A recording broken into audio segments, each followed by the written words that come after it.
नमस्कार। एक शब्द है लोक कल्याण, अर्थात लोगों का कल्याण, जिसमें समस्त लोगों के सुख शांति और समृद्धि से जुड़ी भावनाएं होती हैं। लोकहित, लोक हितकारी, लोक जीवन, लोक गाथा, लोक भाषा, लोकप्रिय, लोकतांत्रिक, लोक धर्म, लोक समन्वय, लोक आचरण, लोकाभिमान और लोक अनुराग, यानी लोगों के हित जहां समाहित होते हैं, इसलिए वो लोक कल्याण कहा गया है। जिसमें हम जो आजकल चल रहा है प्रचलित, और सच्चे अर्थ में यही लोक कल्याण है। अतः मातृदेवो भवः, पितृदेवो भवः, आचार्य देवो भवः, अतिथि देवो भवः, इन सब का पालन करते हुए समाज कल्याण के लिए जो हमेशा संकल्पबद्ध होता है वह लोक कल्याण है। अर्थात समस्त चराचर जगत में लोगों के कल्याण हेतु हमें सर्वे भवन्तु सुखिनः की कल्पना करते हैं और कर्मन्तो विस्मारीम की कल्पना करते हैं, विश्व बंधुत्व की कल्पना करते हैं, वसुधैव कुटुंबकम की कल्पना करते हैं और सभी की शांति की कामना करते हैं। यानी पुराने समय में कहते थे लोक कल्याण के लिए कि ग्रामे ग्रामे सभा कार्ये, ग्रामे ग्रामे कथा सुबाह, पाठशाला मल्लशाला प्रतिपर्वा महोत्सवाः। अर्थात गांव गांव में ऐसे देव मंदिर रहे जहां से न्याय, पर्व और संस्कार और आदि अनेक कार्यक्रम करने और वहां पर विद्याध्ययन करने और वहां के आरोग्य संवर्धन के लिए भी समय समय पर जो नित्य नैमित्तिक जो कार्यक्रम होते हैं वह चलते रहे। इसलिए प्राचीन भारत में भी लोक कल्याण की भावना का जो हमें वर्णन मिलता है वह अद्भुत है, अविश्वसनीय है, अकल्पनीय है। प्राचीन भारत में राज्य को नैतिक कल्याण का साधन माना जाता था। रामायण काल में राम राज्य की अवधारणा हमारे लिए सबसे ज्वलंत उदाहरण है, सबसे मजबूत उदाहरण है, जो लोक कल्याणकारी राज्य के सिद्धांत पर आधारित है। वैदिक काल में भी लोक कल्याणकारी राज्य और निर्वाचित जनतांत्रिक संस्थाओं से जुड़े कई संदर्भ मिलते हैं। प्राचीन शास्त्रों के अनुसार राजा का मुख्य काम ऐसी परिस्थितियां बनाना था ताकि सभी लोग शांति और सुख से रह सके। इसीलिए सभी को निष्पक्षता के साथ काम करना, जिसमें अपने पुत्र हो या शत्रु, सभी के साथ अगर कोई अपराध कर रहा है तो उसको उसी के अनुसार दंडित करना। लोक कल्याणकारी राज्य से जुड़ी कुछ बातें हैं जो अपने राज्य के नागरिकों को और उनके न्यूनतम जीवन स्तर को बेहतर बनाने के लिए लोक कल्याणकारी राज्य में जो नागरिकों के आर्थिक और सामाजिक कल्याण के लिए जो संरक्षण होता है, जो उन्हें बढ़ावा देता है, और लोक कल्याणकारी राज्य में अवसर की जो समानता है, धन का जो उचित वितरण है, और ये सब हमारे जितने भी इस प्रकार के जो वैदिक वाङ्मय में जो उस समय के वर्तमान के भी जो लोक कल्याणकारी राज्य हैं उनमें निर्वाचित जो जनतांत्रिक संस्थाएं हैं वो सब में यह लोकतांत्रिक व्यवस्था जो कल्याणकारी व्यवस्था है प्रधानता रहती है, जिसमें सभी के लिए एक व्यवस्था बनी है। अगर लोक कल्याण नहीं करेगा तो उसको जनता नकार देगी। इसलिए विधि द्वारा स्थापित जो भी लोक कल्याणकारी व्यवस्थाएं हैं और उनमें निर्वाचित जो लोग हैं, अगर वो उनकी व्यवस्थाओं को प्रचुर तरीके से जो हमारे प्राचीन समय में वैदिक काल में भी जो अन्य जो जितने भी सांस्कृतिक वाग्मय हैं उनमें चुनाव और उनकी जो लोकहित की जो शपथ है, जो कल्याणकारी शपथ है, जो गोपनीयता की शपथ है, उसके बाद जो दायित्वों का जो विवेचन किया गया है, जिसमें प्रजातंत्र की प्रधानता रखी गई है और जहां राजा के कर्तव्य में प्रजा के रक्षण की प्रधानता है, पितृवत प्रजा पालन और प्रजाजनों को सम्यक अवसर प्रदान करने के लिए जो उसमें साधन में जो सक्षम बनाता है, उसमें धर्म शुद्ध आचरण से जो अर्थोपार्जन करते हैं उन सब की आवश्यकता की पूर्ति करना, अर्थात धर्म, अर्थ, काम और मोक्ष की जो इसमें प्रतिपूर्ति है, उन सबको एक विधिवत न्याय व्यवस्था के तरीके से, कल्याणकारी व्यवस्था के तरीके से करना, तभी यह निष्पक्षता के साथ जब हम अपने कोष की वृद्धि, अपने व्यवस्था की वृद्धि करते हैं तो वास्तविक रूप से एक लोक कल्याणकारी राज्य की व्यवस्था है। चाहे मनुस्मृति है, मार्कंडेय पुराण है, नारद स्मृति है, चाहे चाणक्य नीति है या विदुर नीति है, चाहे कहीं भी है, कितने भी हमारे धार्मिक ग्रंथ हैं, अनेकों ग्रंथ हैं, उनमें सब में लिखा है तत् प्रजापालनम प्रोक्तम। यानी हम जितने भी प्रजा हित में अगर हम कष्ट सहना, ये भी तैयार रहना चाहिए।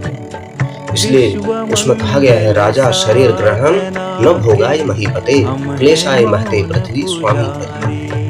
यानी किसी भी राजनेता का जो रक्ष है उसका सबसे बड़ा उसका मंत्र है धर्म रक्षा और कानून और व्यवस्थाओं और उसके मूल्यों की रक्षा। ये दायित्व तो भूमंडलकारी है, इसमें राज्य की सीमाएं बाधक नहीं होती है। जिस प्रकार बाली का वध कर श्री राम ने कहा था कि हम धर्मात्मा राजा भरत की आज्ञा के अधीन पृथ्वी पर विचरण कर रहे हैं और धर्म रक्षा के लिए राजोचित जो भी कर्तव्य पालन हेतु जो हमने किया वो दंड स्वरूप इसलिए आपका वध किया है, क्योंकि तुमने अपने छोटे भाई की पत्नी तारा का हरण किया था। इसलिए ये जो वाल्मीकि रामायण के किष्किंधा कांड में इसका वर्णन होता है। इसलिए अलग अलग राज्य था अयोध्या से किष्किंधा, लेकिन उसके बावजूद उन्होंने वहां पर जब अनीति हो रही थी उस अनीति का विरोध किया। इसीलिए बाद में उसका एक सब जगह उसका वर्णन हुआ, जिन्होंने उन्हें मर्यादित तरीके से उसका पालन किया। धर्म रक्षार्थ अगर हमें कोई उचित कदम भी लेना पड़े, लोक कल्याण के लिए अगर कदम लेना पड़े, तो वह उसको पीछे नहीं हटना चाहिए ऐसे कदमों के लिए। और इसलिए हमें असहायों का रक्षक बनना चाहिए, गृहहीनों का आश्रय दाता बनना चाहिए और जो पुत्रहीन है, पिताहीन है यानी अनाथ है, ऐसे लोगों का संरक्षण करना चाहिए। जो रोजगार रहित है या जितने भी हमारे समाज के अंदर ऐसे जिनको रक्षा की जरूरत है, सुरक्षा की जरूरत है और जिन्हें आवश्यकता है समाज के अंदर एक व्यवस्था में लाने की, मुख्य धारा में लाने की, उन सबका चिंता करनी चाहिए। और जितने भी कोई भी जाति भेद नहीं, कोई भी भेदभाव नहीं, किसी भी प्रकार की त्रुटि नहीं और कोई भी किसी भी प्रकार का व्यभिचार नहीं, और सब जो है अगर हम सही तरीके से पालन करते हैं तो हम तब जाकर के एक आदर्श लोक कल्याणकारी व्यवस्था की स्थापना कर पाते हैं। इसलिए प्रजाहित से ऊपर यानी लोक हित से ऊपर कोई कार्य होता ही नहीं है। ये विष्णु धर्म सूत्र में भी कहा गया है, कौटिल्य ने भी कहा है, प्रजा के सुख में ही एक नेतृत्वकर्ता का सुख होता है। प्रजा का हित ही उसका हित है, उनका दुख ही उसका दुख है। इसलिए कहा गया है प्रजा सुखम सुखी राजा तद दुखे यश्च दुखितः, यानी ये जो हमारा राजधर्म कांड है विष्णु धर्म सूत्र के अंतर्गत ये कहा गया है। अपनी प्रजा की, अपने लोगों की भरपूर रक्षा करने वाले नेतृत्वकर्ता को कोई तप और यज्ञ करने की आवश्यकता नहीं है। अगर वो यह काम कर रहा है तो महाभारत के शांति पर्व में कहा गया है कि अपनी प्रजा की अगर वो भरपूर रक्षा करता है, अपनी प्रजा की सेवा करता है, उनका अच्छा नेतृत्व करता है, उनको अच्छे सुविधाएं प्रदान करता है, तो उसको किसी तप और यज्ञ से भी वो बढ़कर है, यही उसके लिए यज्ञ है। इसलिए जिस प्रकार उसमें महाभारत के शांति पर्व में ये भी कहा गया है, जिस प्रकार गर्भवती स्त्री मनचाहा न कर भी आरोग्य शासन का पालन करती है, यानी वो उसके विधान के विरुद्ध नहीं जाती है, उसी प्रकार कोई भी नेतृत्वकर्ता को प्रजा सुख के लिए शास्त्र विहीन कार्य ही करने चाहिए। उसके विपरीत यानी संवैधानिक रूप से जो अगर विपरीत कार्य करेगा तो वह उसको प्रजा स्वयं दंडित कर देती है और वह आगे नेतृत्व करने लायक नहीं रहता है। इसलिए पक्षपात रहित सुशासन प्राचीन शास्त्रों के अनुसार भी जो अपने नेतृत्वकर्ता का मुख्य जो धर्म है, उसका कर्तव्य है, उसके वातावरण प्रदान करना, यानी ऐसा वातावरण बनाना समाज के अंदर, इस प्रकार की निर्भयता का वातावरण बनाना, शांति और सुखपूर्व जीवन यापन करने के लिए लोग अपनी अपनी वृत्तियां जो काम कर रहे हैं, अपना अपना व्यवसाय कर रहे हैं, अपना अपना काम कर रहे हैं, उन सबको सदैव सुख शांति और समृद्धि और उनको एक ऐसी व्यवस्था देना जहाँ से वो अपने आप को एक सदैव एक सहयोगी रूप में, एक सकारात्मक रूप में अपने आप को सुरक्षित माने, एक अच्छा वातावरण महसूस करें। इसके लिए निष्पक्षता पूर्वक सभी को के साथ पक्षपात रहित वातावरण निर्माण करने के लिए प्रयासरत रहना चाहिए। इनमें महारानी अहिल्याबाई ने कितना बड़ा योगदान दिया। उन्होंने अपने मेवाड़ के राजा महाराणा सज्जन सिंह ने कितना बड़ा योगदान दिया। भगवान श्री राम का जीवन दर्शन हमारे सम्मुख है, शिवाजी का जीवन दर्शन हमारे सम्मुख है, महाराणा प्रताप का जीवन दर्शन हमारे सम्मुख है। न जाने कितने लोगों का, चाणक्य का जीवन दर्शन हमारे सामने, अखंड भारत बनाने के लिए न जाने कितना लोक कल्याण के उन्होंने कितना बड़ा त्याग किया, बलिदान किया। सम्राट अशोक का जीवन दर्शन हमारे सामने है। इसलिए सब लोग, जितने भी लोग हैं, हमें एक आदर्श व्यवस्था के तहत लोक कल्याण के हित में काम करना चाहिए। इसलिए जितने भी हमारे धर्म ग्रंथ हैं, वैदिक काल के ग्रंथ हैं, उन सब में यही लिखा है कि हम लोक हित के लिए, लोक कल्याण के लिए, लोगों के समृद्धि के लिए जितने भी काम कर सकें वह करेंगे तो यही अच्छा लोक कल्याण। अब भारतवर्ष में भी आप देखते होंगे कि जब हम अनेकानेक कल्याणकारी जो ऐसे कई लोग एक राजनीतिक रूप से, सामाजिक रूप से भी कहते हैं कि हम कल्याणकारी राज्य यानी वेलफेयर स्टेट के व्यक्ति हैं। हम एक अच्छा वेलफेयर स्टेट चाहते हैं, कल्याणकारी राज्य चाहते हैं, जहाँ पर हमारी सब प्रकार की कल्याणकारी नीतियाँ लोगों के बीच पहुँच सकें। जहाँ धन का समान वितरण हो, नागरिकों की भी एक सार्वजनिक ज़िम्मेदारी हो, जहाँ पर सभी के आर्थिक और सामाजिक भलाई के लिए उन्हें बढ़ावा देना हो और स्वयं वे सब लोग इन योजनाओं का लाभ उठाने के लिए स्वयं सक्षम हों, समर्थ हों और उनके लिए एक न्यूनतम प्रावधान हो। और इसके लिए ये जो सामाजिक, लोकतांत्रिक और उदारवादी कुछ व्यवस्थाएँ होती हैं, कुछ रूढ़िवादी व्यवस्थाएँ होती हैं, लेकिन उन रूढ़िवादी व्यवस्थाओं को दूर रखते हुए सामाजिक और उदारवादी जो व्यवस्थाएँ हैं, उनका पालन करना। इसलिए कई लोग उसके आवश्यक और अनिवार्य कार्यों की ओर जाते हैं, कई लोग ऐच्छिक कार्यों की ओर स्वैच्छिक भी होते हैं। कुछ भारतीय संविधान के अंदर जो नीति निर्देशक तत्व दिए गए हैं भाग 4A में, उसके अनुसार भी जो हम यह कर्म करते हैं कि उन नीति निर्देशकों का भी पालन करना। इसलिए लोक कल्याणकारी व्यवस्था की अवधारणा ये भारत में प्राचीन काल से ही रही है। प्राचीन युग से ही राज्य को नैतिक कल्याण का साधन माना गया है। रामायण काल में तो राम राज्य की जो अवधारणा है इसी लोक कल्याणकारी सिद्धांत के आधार पर आधारित थी। हिंदुओं के बड़े-बड़े धार्मिक ग्रंथों में भी लिखा गया है। यहाँ तक कि जो नेतृत्वकर्ता अपनी प्रजा का हित नहीं चाहता, वो उसका कर्तव्य पालन नहीं करता है, वह जीवन में यहीं इसी मृत्युलोक में ही नरक का भागी बनता है। इसलिए चाणक्य हो या फिर अरस्तु हो, प्लेटो हो, जितने भी महान दार्शनिक हुए, महान विद्वत जन हुए, जितने भी हमारे पूर्वज हुए,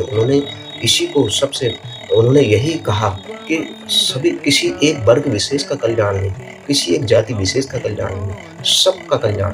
जैसे प्रधानमंत्री नरेंद्र मोदी भी कहते हैं, सबका साथ, सबका विकास, सबका प्रयास, सबका विश्वास जब हम हासिल करते हैं, तो तब जाकर के एक लोक कल्याणकारी व्यवस्था की बात होती है। इसलिए लोक कल्याणकारी राज्य का तात्पर्य एक ऐसे राज्य से है, एक लोक कल्याणकारी व्यवस्था का तात्पर्य एक ऐसी व्यवस्था से है, जहाँ से नागरिकों को सामूहिक रूप से उनका अधिकाधिक हित उसमें समाहित हो और सब लोग अपने-अपने उत्तरदायित्व का पालन कर रहे हों और सब लोग अपने-अपने लोगों को, अपने-अपने परिवार को, अपने समाज को एक अच्छे लोक कल्याणकारी व्यवस्थाओं का लाभ दिलवा रहे हैं। तो तब जाकर के हम इस प्रकार की व्यवस्थाओं का पालन कर पाते हैं।